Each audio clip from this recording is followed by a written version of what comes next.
Hi, I'm Chef Raphael and welcome to today's episode. If you're new to the channel, welcome. This channel is all about bringing cooking back. I'm all about making you a better home cook or baker. I have recipes every week and today's recipe is really delicious. I'm showing you how to make a cauliflower and spinach soup.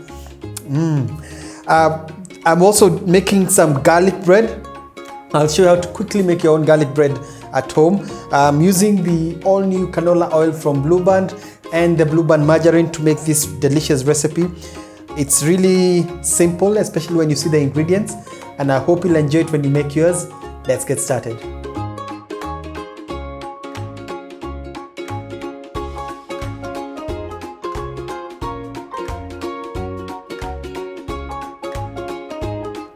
So for today's ingredients, I've actually made it really simple. I have garlic and onions. This is about 2 medium-sized onions. I have about 2 cloves of garlic that I've chopped.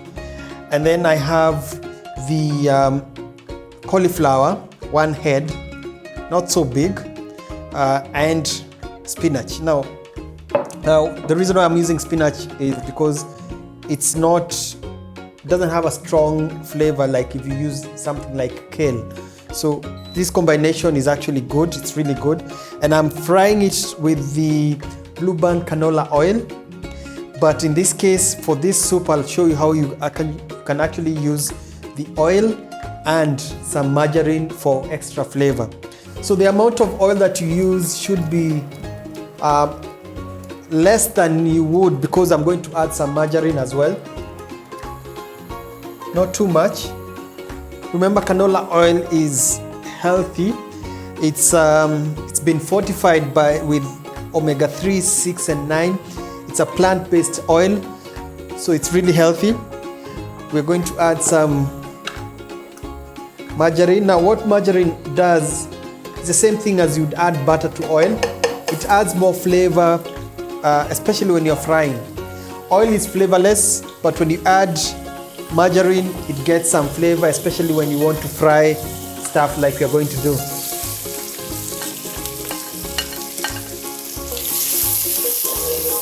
And the idea here is to fry it until it's soft. And while that is happening, I'm going to cut the cauliflower. Now, the first time I made this recipe was some time back, and that time I was just trying it out and it turned out really well. And I felt, hey, this is a good idea to show you how to do it. Usually cauliflower is not, well, if you don't know how to cook it, it tends to be yucky, but and sometimes when it comes to a soup, it's a good idea to use either vegetables that they're not so fresh looking, especially in your fridge. If they have overstayed, just make sure that you clean it completely. And like you're seeing me do, you just cut them up into big chunks. We're going to fry it. We're going to blend it, so that should be enough. For the onion and garlic, garlic, just fry it on low heat. I'm going to add a little bit more oil. Now the oil that you cook with should not be more than the onion that you're cooking. That's how I know how much too much oil is. If the oil is more than the onion in terms of frying, then you know that is too much oil. Now to this, I'm going to add the cauliflower. We want to fry it as well.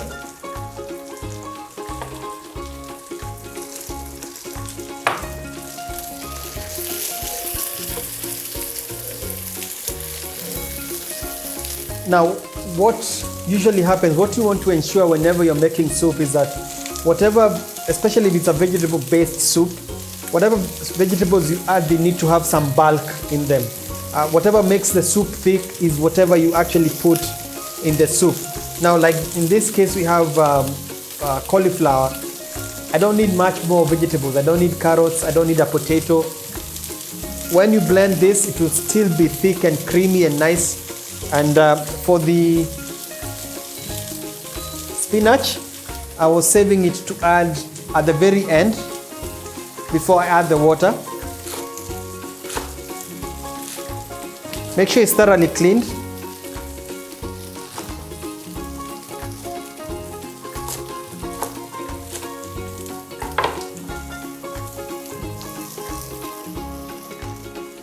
Looks like it's a lot, but what usually happens for spinach, it usually shrinks when cooking. This is about half a large bunch, or about 6 stalks of spinach. So once again, stir. You want it to get the oil, the margarine, you want it to fry a little bit, but don't forget salt and pepper. Now, if you're using broccoli, because you can do something similar, you can also do broccoli and you skip the spinach, you do broccoli and cauliflower. It will still be good. And salt.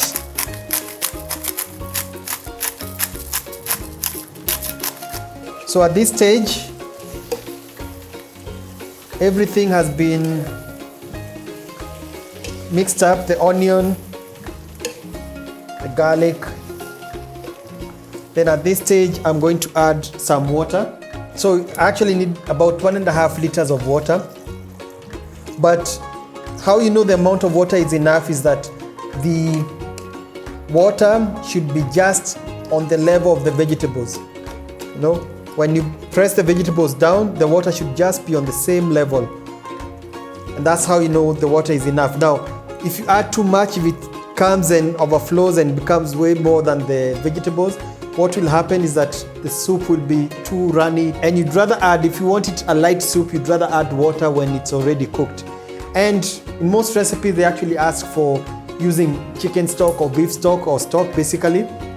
I'm using water because I've found using water is just as well, because there's no much difference.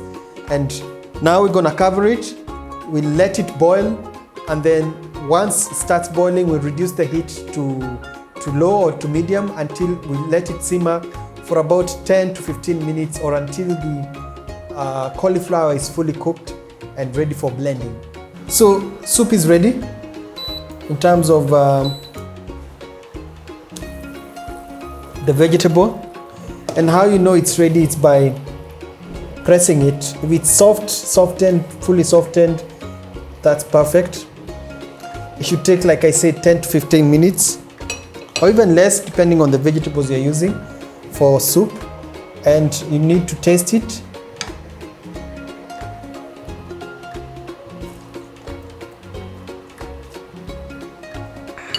Very nice. The seasoning is perfect.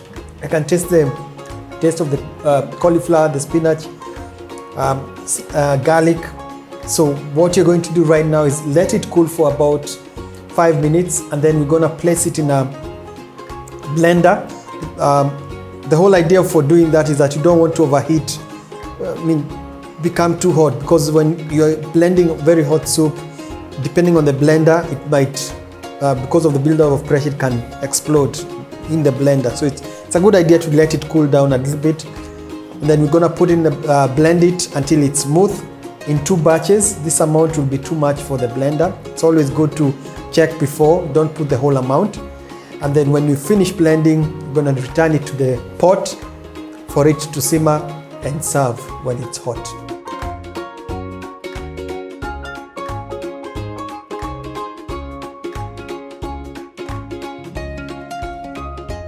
So remember, whenever you blend it, it's always a good idea to bring it back to a simmer or bring it back to boil.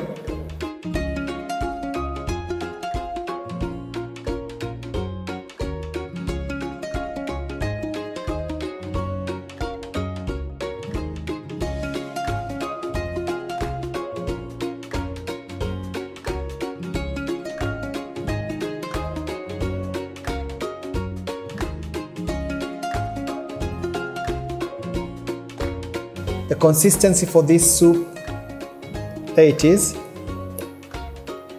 Not too heavy, not too light. And again, this is determined by the amount of water you actually add when you are making the soup. And if you feel it's a little bit light, like what I did actually, the water that I had added, I actually reduced it. You can always, before you add it to the blender, save some. If you need more, you can always add to the blended soup. So turn off the heat. Soup is ready. It's always a good idea to taste first. Remember, we want to adjust the seasoning if we need to.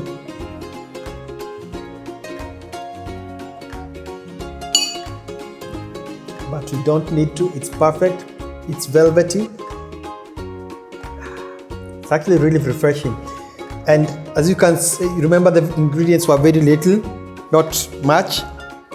Now at this point you can add cream to this. Cooking cream, whipping cream, basically cream, or you can even add coconut cream to this. It can still work. Or you can leave it as it is and serve.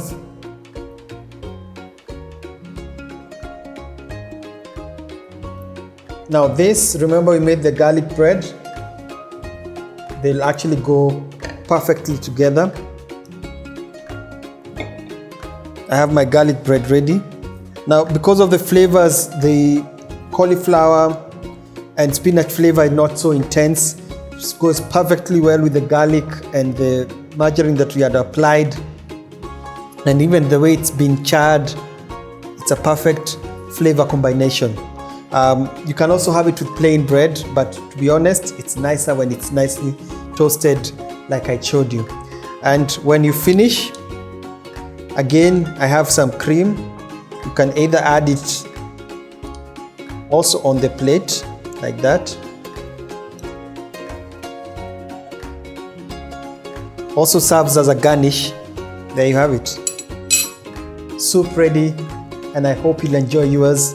Let me know in the comment section how yours turns out. Remember, we are using the Blue Band canola oil, and also we have used the Blue Band margarine to make this delicious soup. Looking forward to your comments. Make sure you follow me on Instagram, Facebook and Twitter, and subscribe if you have not yet done so. And until next time, goodbye.